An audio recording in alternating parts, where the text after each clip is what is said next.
大家好，我是你们的老朋友峡谷课代表。跨国夫妇因其出众的外貌和混血宝宝的魅力，而在网络上迅速走红，人气随之飙升。然而在这背后，许多所谓的完美爱情形象的网红夫妇，却因各种问题而声名狼藉，有的甚至因为诈骗而消失在公众视野中。最近，关于远嫁中东成为豪门媳妇的话题引起了广泛讨论。一些嫁到中东的网红通过视频分享他们的奢华生活，包括豪华别墅、温馨的家庭聚会、男女分开用餐的习俗，以及丰富多彩的夜生活，这些都让网友们对不同文化的生活方式感到惊叹。随着人气的增长，他们也开始涉足直播带货。例如沙特肉姐的数据显示，她的商品销量已经达到了惊人的298万件。实际上，跨国情侣网红们早已经掌握了这种吸引流量的技巧。比如福建小伙与格鲁吉亚美女的婚姻，在经历了7年的婚姻生活后，他们有了孩子，并在相爱10周年时补办了婚礼。现在他的妻子已经获得了中国的绿卡，还有非洲李子柒。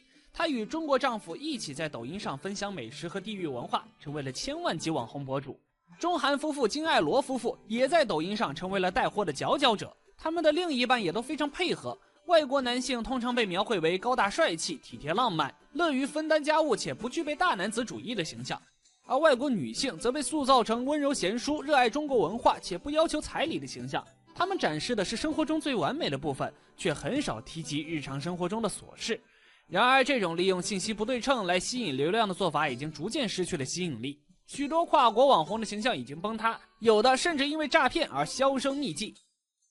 1.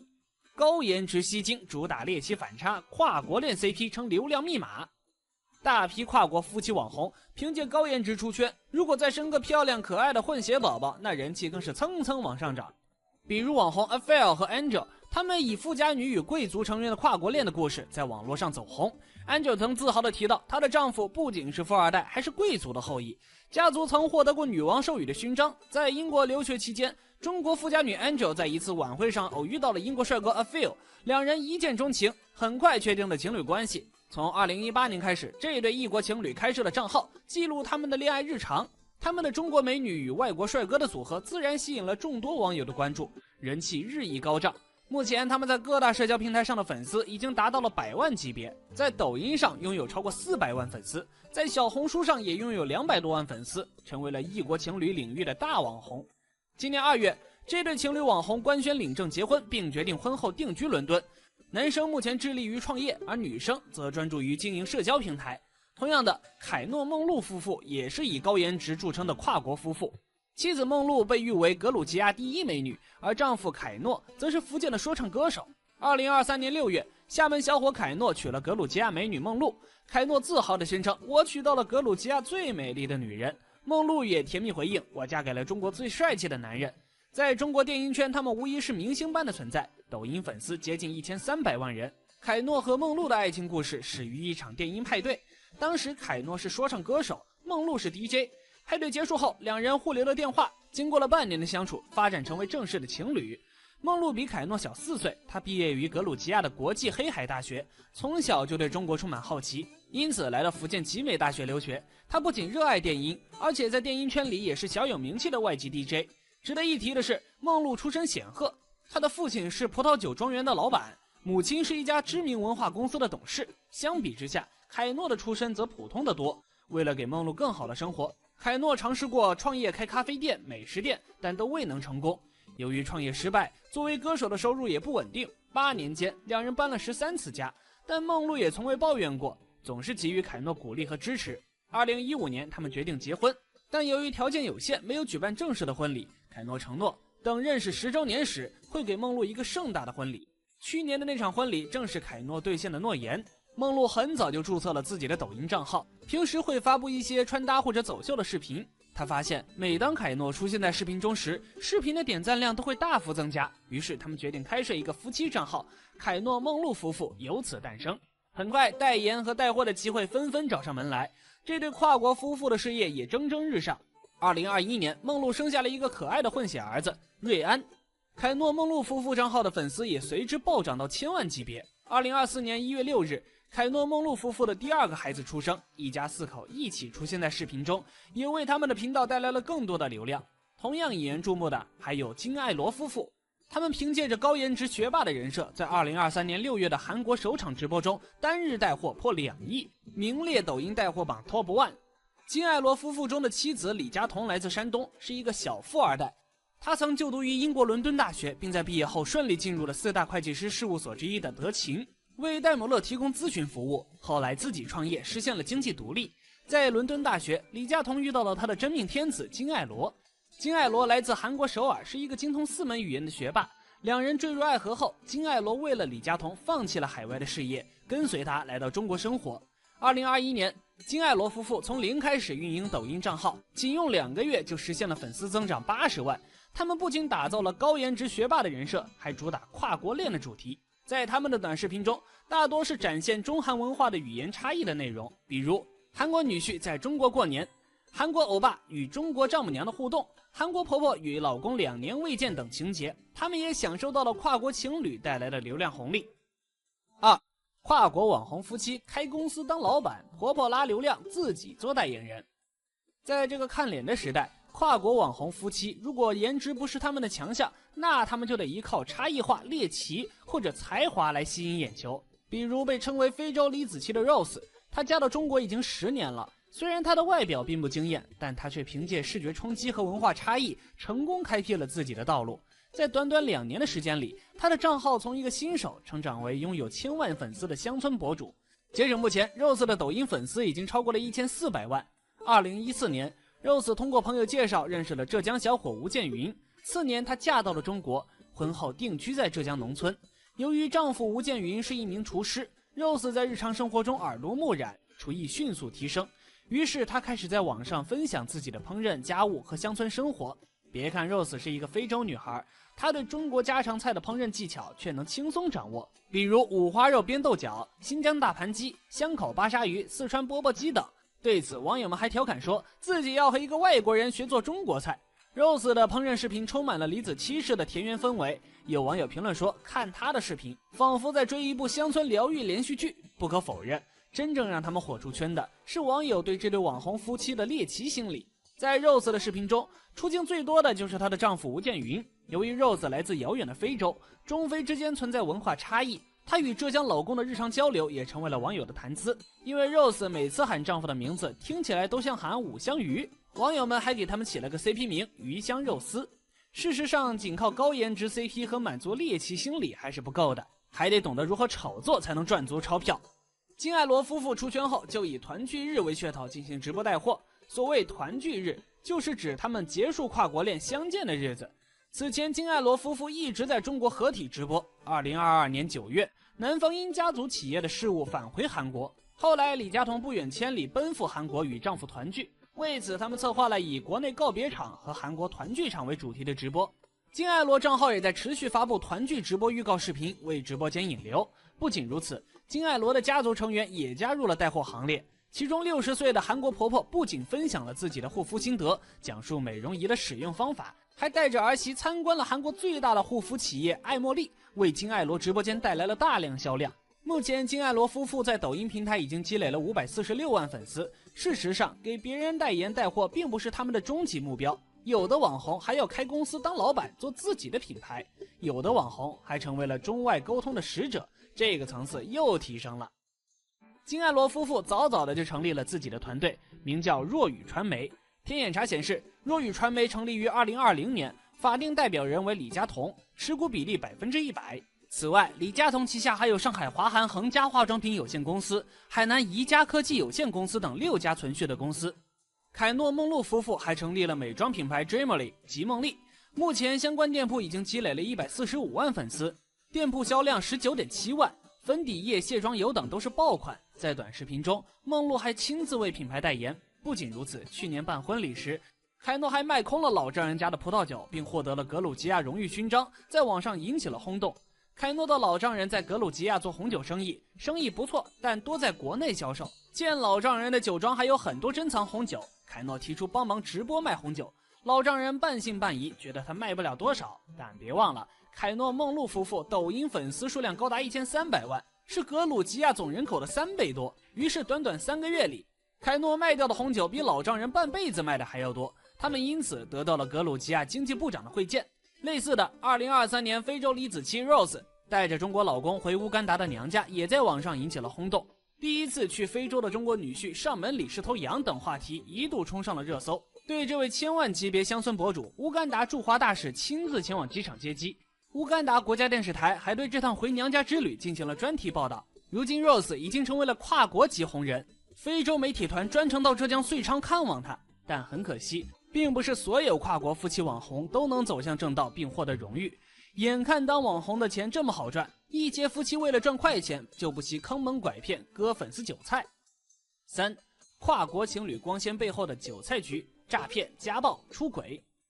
你敢相信吗？那些拥有100万粉丝的高颜值跨国情侣网红竟然涉嫌诈骗。今年3月，有网友爆出猛料，称跨国情侣 Afil 和 Angel 涉嫌诈骗。随着事件在网上不断发酵， Afil 和 Angel 才不得不站出来回应，而他们的回应却让人大跌眼镜。Angel 的母亲因诈骗入狱， Angel 坚称自己对母亲的诈骗行为一无所知，也没有参与任何诈骗活动，网上的指控都是虚假的。她的丈夫 Afil 虽然知道岳母的诈骗行为，但仍然选择站在 Angel 这边。对于这样的澄清，网友们并不买账，纷纷提出质疑。10几年来你真的一无所知吗？就算你不知道诈骗的事，但是你妈妈用诈骗得来的钱送你出国，你怎么可能不知道？你家条件一般，但你的生活奢侈，怎么可能不清楚钱的来源？还有许多网友感到心寒，纷纷表示脱粉。你看看你说的都是些啥？自己信吗？关注也喜欢了你们好几年，真的挺心寒的。看到这些我已经取关了，真的很心寒。更有网友直言不讳地指出 ，Angel 这是在诈骗网友的智商。那么这究竟是怎么一回事呢？据爆料的网友称，他原本是一个普通的上班族，3年前偶然结识了网红 Angel 的母亲某慧。这位女士打扮时尚，对网友关怀备至，时间一长，网友对她的戒心全无。在交往过程中，某慧吹嘘自己家世显赫，女儿是拥有1000万粉丝的网红，还嫁给了一个住在英国的超级富豪。网友信以为真，对某慧一家人的人设深信不疑。随后，某慧和 Angel 母女俩开始发力，声称有内部关系，能低价购房。网友被他们忽悠得团团转，不仅自己投资，还拉上了亲朋好友一起参与。Angel 还配合母亲编造丈夫有皇室血统，是国际大牌美妆老板的儿子，诱骗网友一家合伙开公司。为了彻底说服网友， Angel 和某慧甚至出示了上海一线豪宅的房产证，并亲自带网友一家参观了所谓的高大上办公大楼。网友心想，这母女俩肯定有真本事，于是毫不犹豫地转了几百万过去。结果这一切都是一个巨大的陷阱。投资1个月后， Angel 全家突然消失，电话不接，微信不回，网友在网红账号下留言求真相，却被无情拉黑。无奈之下，网友选择报警，这才得知某慧因涉嫌诈骗66万被判14年，已经在服刑。这就是他失踪的真相。网友还发现被骗的不止他一个人，加上其他人，他们合计被骗金额高达500万。那么这爆料的是真的吗？100万级网红夫妻真的策划了一场骗局吗？事件在网上发酵后， Angel 迅速关闭了自己的社交平台的评论功能，但终究是纸包不住火。粉丝称被网红家人骗走100万，迅速登上热搜。次日 Angel 终于坐不住了，发表了前面的小作文，却被大批网友喷惨了。如今这对跨国网红夫妻基本停更，夹着尾巴做人了。此外，还有些跨国网红喜欢树立爱妻人设来圈粉圈钱，但背后却经不起推敲。比如网红仲尼，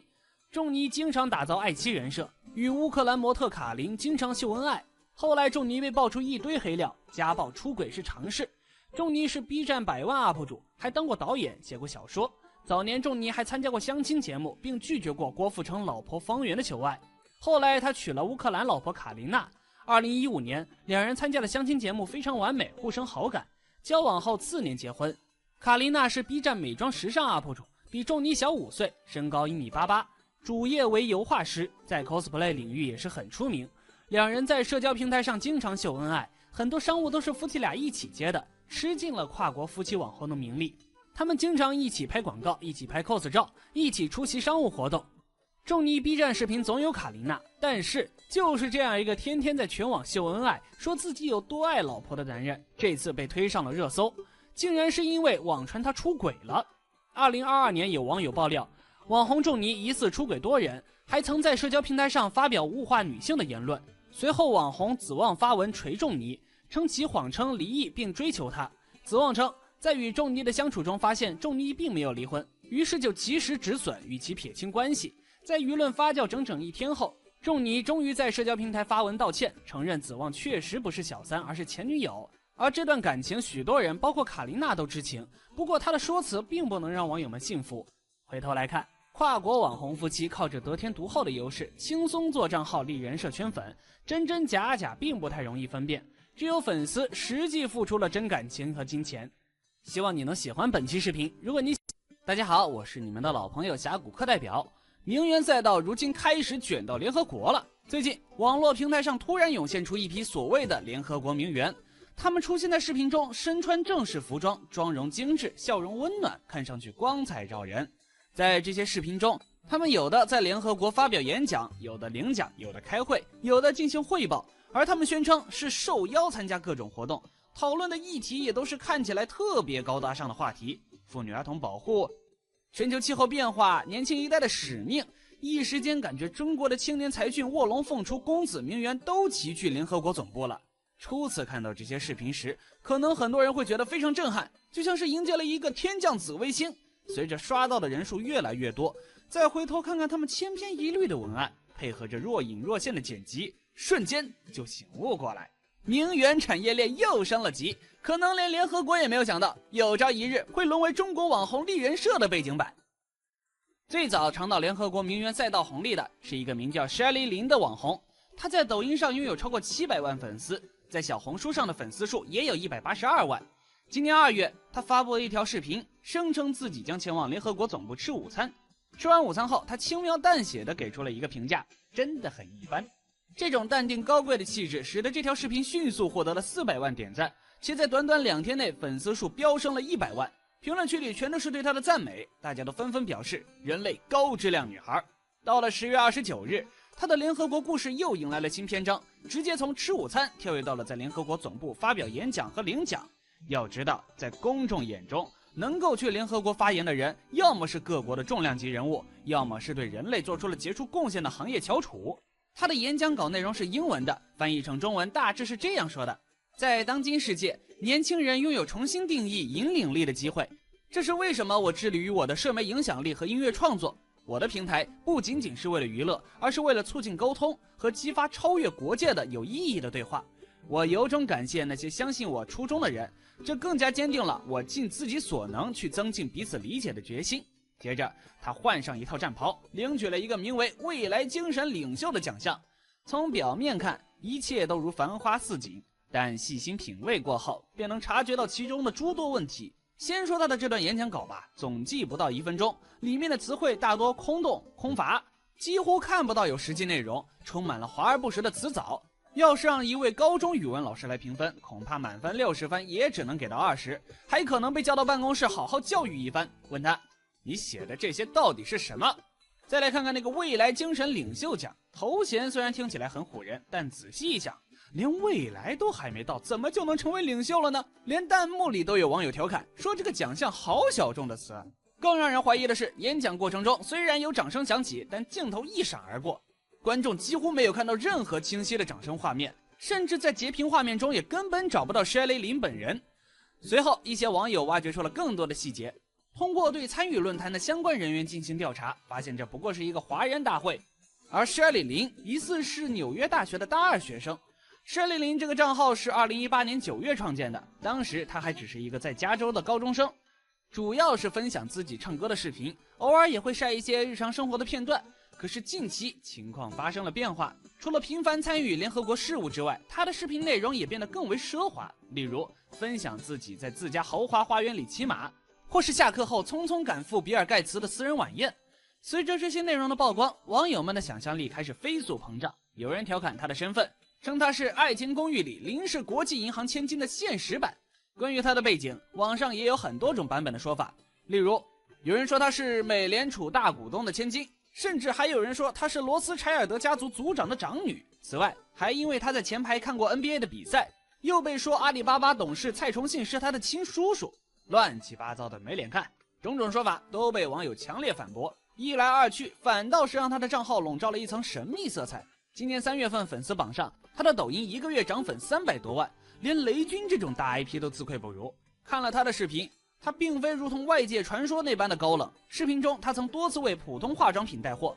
还卖力宣传一款平价手机。数据平台显示，目前他20秒广告报价18万，21到60秒广告报价21万，超60秒广告报价25万。显然，无论是带货产品的档次还是报价，都没有展现出超级豪门大小姐应该有的格调。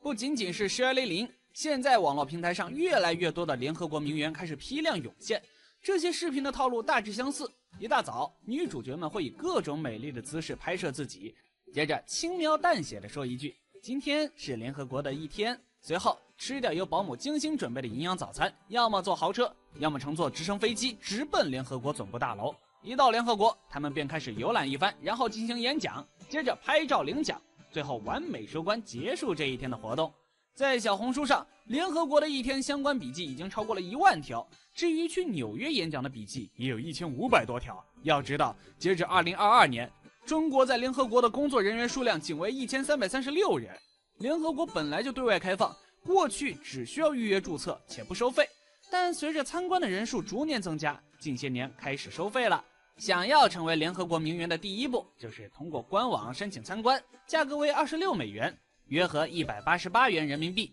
如果是老人或者儿童，价格可以调整至15美元，这笔钱性价比超高。导游还会提供多国语言讲解服务，重要地点还会特意留出时间供游客打卡拍照。当然，如果你觉得光参观不够过瘾，联合国还准备了增值服务，再花165美元就能旁听一些联合国的会议，参与一些不太重要的议题讨论，甚至还能有发言的机会。更贴心的是，提供发言视频原版和同声传译服务，让你尽享尊贵待遇。把这些素材发去朋友圈，传到视频网站，甚至糊弄一下那些不了解的人，完全足够了。眼看女生们借此流量赚得盆满钵满，许多男生也纷纷跟进。视频开头通常从洗澡开始，之后的内容与女生们的套路几乎完全相同。如果还想更进一步跃升更高的名气，单纯依靠联合国的参观是远远不够的，这时就需要寻找专门的机构。这些机构以培训或学术交流为幌子，吸引了一大批的人前来参与，只需2500美元，约合1.8万人民币，就可以包场一间联合国办公室，直接开干。是开个名为学术交流的会议。联合国会安排好场地和名牌，参与者会在会议上畅所欲言，甚至还可以私人定制一份联合国日刊，包括发言、照片和其他资料，甚至可以进行现场直播。有媒体采访了留学服务人员，他们表示，花钱参观联合国早已不再是什么新鲜事儿。早期是留学生尝试申请成为实习生，入选条件严格，但效果极好。于是这一招便被网红们借鉴，用来进行自我炒作，吸引粉丝，最终实现一夜暴富的目标。原本这个赛道非常小众，但一旦模仿者发现了其中的高性价比，纷纷涌入，导致如今的联合国名媛现象屡见不鲜，铺天盖地。实际上，大众对这种现象早已不再感到惊讶。这些年，名媛们通过各种手段博取关注，炒作自己已是屡见不鲜，早已不再是个例。在联合国名媛现象之前，另一波名媛风潮已经悄然兴起。黄教主认爱的柯洁再次把沉寂多年的名媛培训班推向了大众视野。在江湖上，知名度最高、市场反响最强的名媛培训班非艾米姐莫属。王思聪曾公开指认她是婚恋界的魔法师，总能为每一个渴望爱情的灰姑娘找到属于自己的水晶鞋。然而，艾米姐始终保持神秘，她否认了不少被公众认可的经典案例。这些案例和她的名字紧密相连，但她总是含糊其辞，不愿透露更多信息。不过尽管如此，名媛培训班依旧真实存在，且学员的亲身经历和现身说法屡见不鲜。这类课程的入门级别学费通常在2万多，学成之后几乎所有的学员目标都是一致的，嫁给有钱人。而这些有钱人多数是50岁左右的中老年富豪或者是富二代，这个价格非常的亲民。许多大学生甚至开始怀疑自己的努力，觉得是不是自己也应该走这条捷径。不过别看学费不高，课程内容却很有经济学理论的味道，因为大部分教学内容其实并不复杂。学员们需要学习的内容主要包括如何管理自己的体态，如何通过医美修整不完美的地方，化妆和造型技巧、性格培养、优雅体态的训练，以及如何在朋友圈中粉饰自己。简而言之，培训班的核心目的是让学员看起来要贵。想要吸引那些有钱人，最基本的就是要让自己看上去就值钱。当然，如果想进一步提升，29000就不够了，还得去选修高尔夫、马术、红酒品鉴和艺术品修养。据说最近有些名媛培训班把中式美学、书法、国画学习和品鉴也都纳入教材了。学习归根到底还是应用的，如何打造一个配得上富豪的人设，才是一项费钱的长期投资。为此，好多名媛还闹出了不少笑话。2020年，上海名媛群一度成为网络热议的话题。根据爆料者透露，想要加入这个上海名媛群，只需要交500元的门槛费，并提供10万元的资产证明，就可以与高阶仙女们一起讨论奢侈品，拼团享受顶级下午茶，结交金融大佬与海归精英，甚至还有机会合租豪宅，共享豪车。当网友们得知这些细节后，纷纷表示忍俊不禁。原来所谓的名媛群竟然是拼单群，40多人轮流共享豪宅豪车，名牌包包也都成为了大家的共同物品。最有趣的是，连2手 GUCCI 丝袜也需要拼团购买，简直让人哭笑不得。网友们纷纷调侃这些人真会过日子，从他们的生活方式中似乎看到了名媛的新定义。本以为这已经是名媛们所能到达的巅峰，然而他们却没有停下脚步。很快他们又开始演绎出一系列更为荒诞的人设，让人目不暇接。例如在零下几十度的滑雪场依然坚持要露腿露腰的雪原，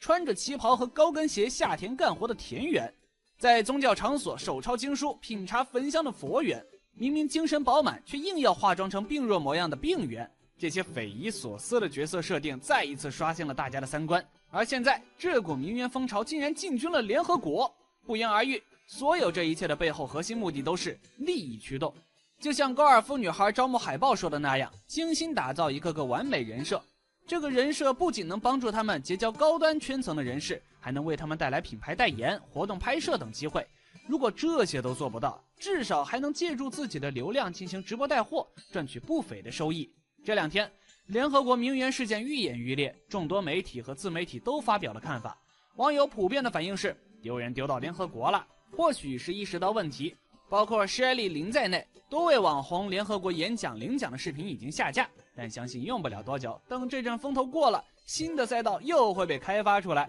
其实机会近在眼前，明年1月20日，某个国家的新总统不是要上任了吗？就职典礼的价目表已经出来了，才46.8万，即可享受4天3晚的盛宴之旅。稍微破费了点，但可以预见的泼天流量摆着，相信很多名媛已经在路上了。希望你能喜欢本期视频，如果你喜欢，请不要。跨国情侣博主利用中外文化差异，满足了网友们对于异国亲密关系、生活方式乃至价值观的好奇心和窥探欲，这一直是他们吸引流量的秘诀。大家好，我是你们的老朋友峡谷课代表。最近，一些嫁到沙特阿拉伯等中东国家的博主，通过展示中东贵妇的奢华生活，激发了众多网友的兴趣。比如沙特肉姐，她以女权的名义传递一种平等、富裕、幸福的跨国生活形象。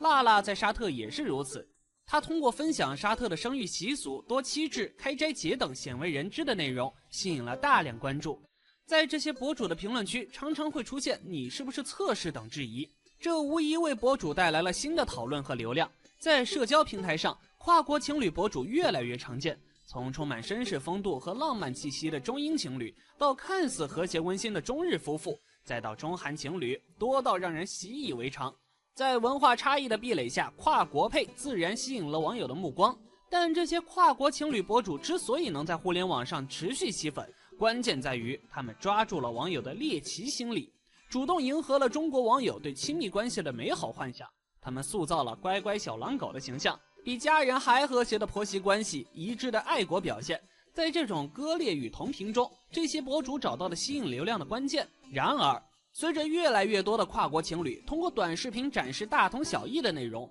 网友们也开始重新审视这种关系，去探究这些内容背后的逻辑。不久前，拥有400万粉丝的顶级跨国情侣博主 Afil 和 Angel 遭遇到了信任危机，女方母亲被曝涉及诈骗案件，被判有期徒刑14年。这一次事件让粉丝们纷纷翻旧账，质疑博主在视频中塑造的虚假形象。虽然 Afil 和 Angel 的事件具有一定的特殊性，但他还是给网友们敲响了警钟，让人们开始思考那些看似自信幸福的生活和情感究竟有多少是真实的。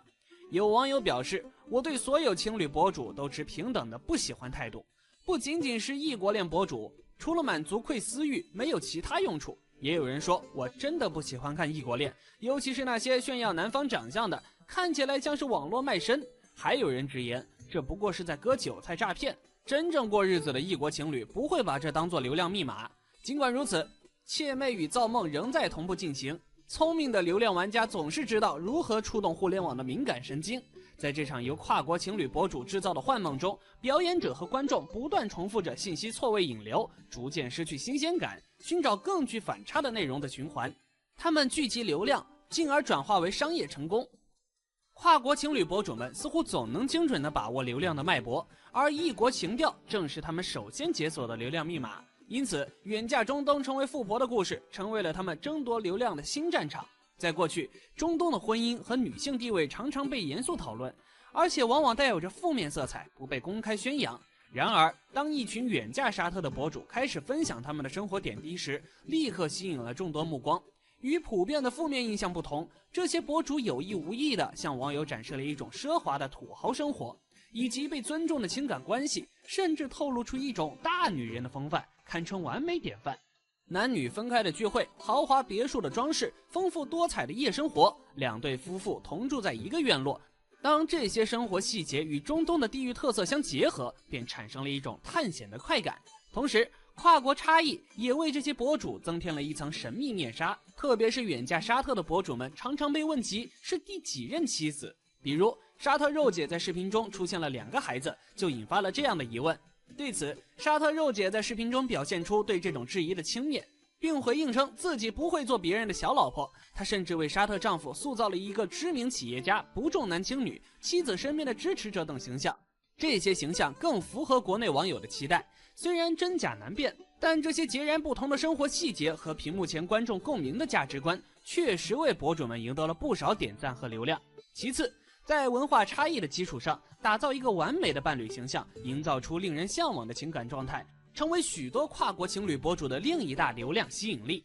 毕竟在现实生活中，情感关系常常是一团糟，家庭生活总是琐碎的，而那些异国他乡独享美景，感受西洋美酒与爱人相伴的生活，仿佛是一个乌托邦。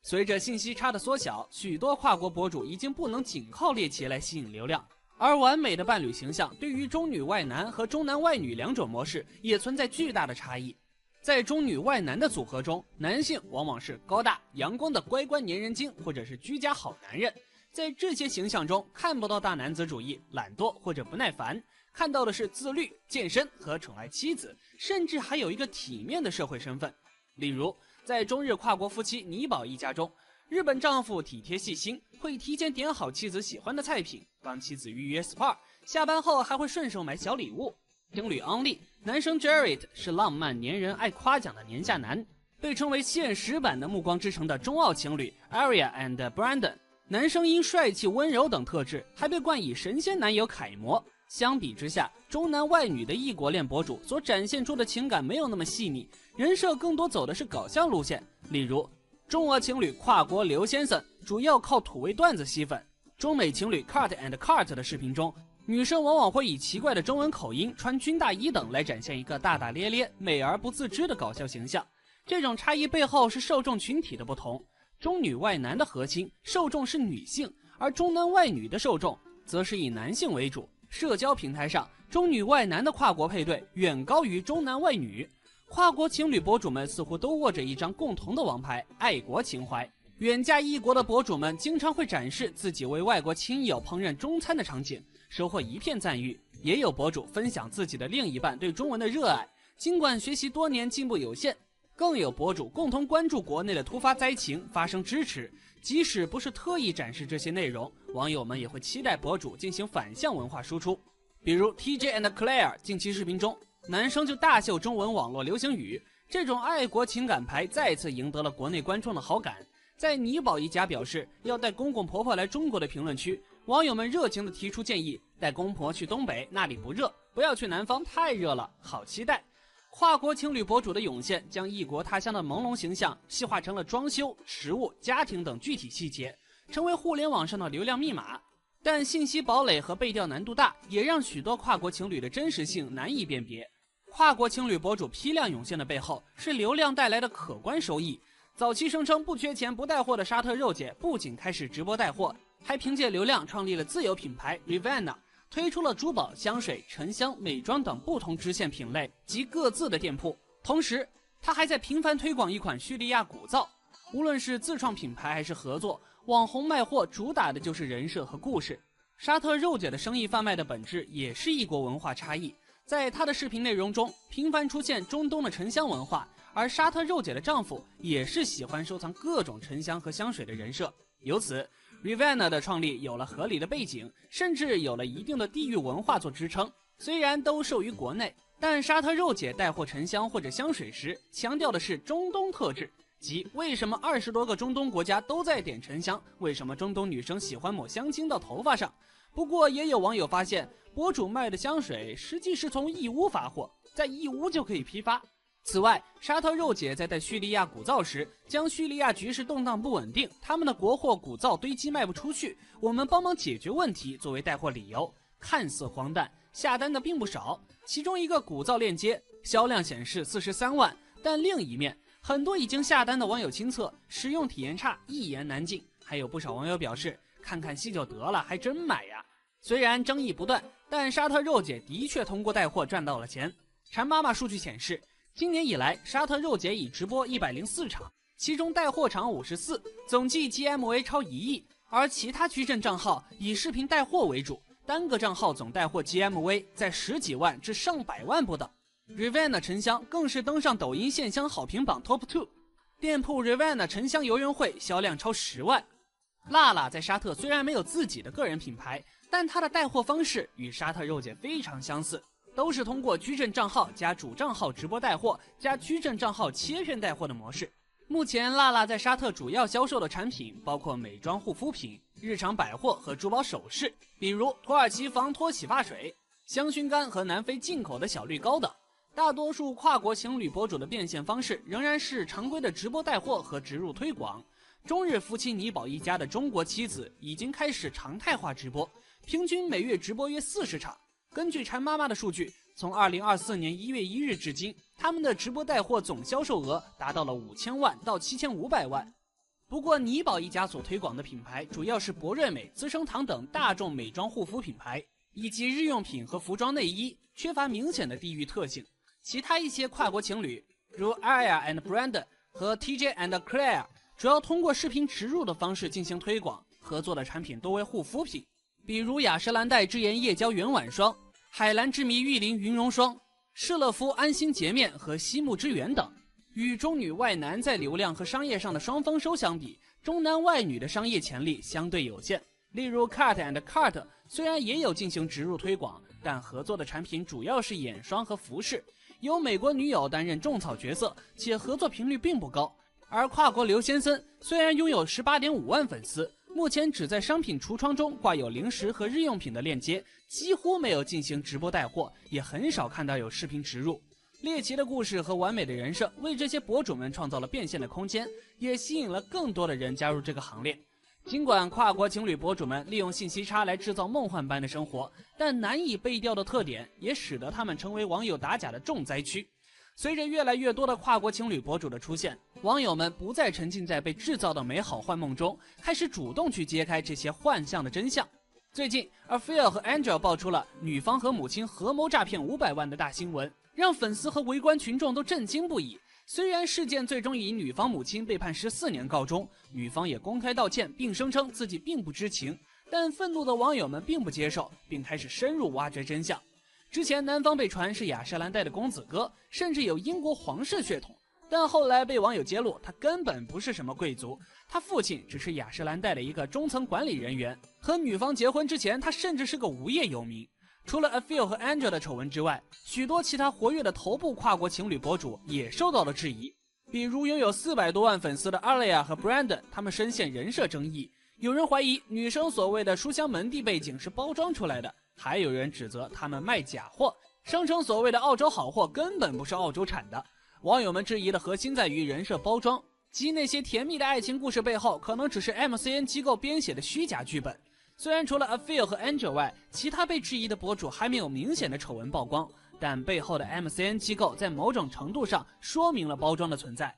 虽然 MCN 机构的关联并不能作为网友打假的直接证据，但不可否认的是，最终呈现的内容都经过了专业化的包装和设计，只是程度不同。有网友爆料说，我朋友的账号从 dating 阶段就开始记录，粉丝没几千就开始和 MCN 合作了。同样受到关注的远嫁中东的跨国情侣博主们，更是成为了网友们打假的目标。早在2022年，就有旅游博主申点起公开举报博主沙特肉姐误导国内女性，为当地宗教站台售卖义乌劣质香水，但该举报并没有后续。而且对比沙特肉姐和辣辣在沙特，虽然他们的背后没有关联相同的 MCN， 但从变现逻辑甚至切片话术上几乎是同一个模子刻出来的，就连分享的内容也大同小异。而且视频中两人的沙特老公都与香水产业有点关系，就连网友也时常分不清楚沙特肉姐和辣辣在沙特是同一个人吗？博主所展现出的丈夫所处的高阶层、产业和社会地位也遭到了网友的质疑。对于很多跨国情侣博主呈现出来的粉红泡泡，也正在被网友，尤其是同样处于跨国恋的网友戳破。有网友说，找点白男说点女性鸡汤就可以成为精神领袖。